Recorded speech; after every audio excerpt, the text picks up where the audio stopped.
How to enable SSL certificates in Wix Studio.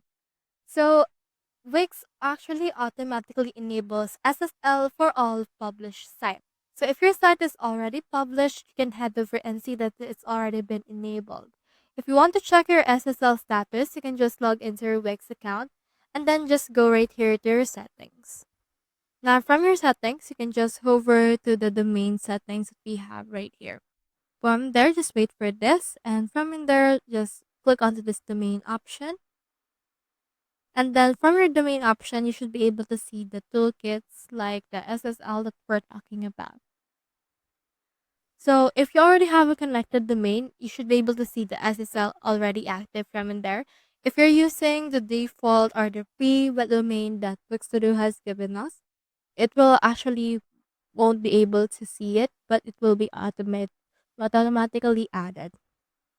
So that's how you enable SSL certificates in Wix Studio. Hope we helped.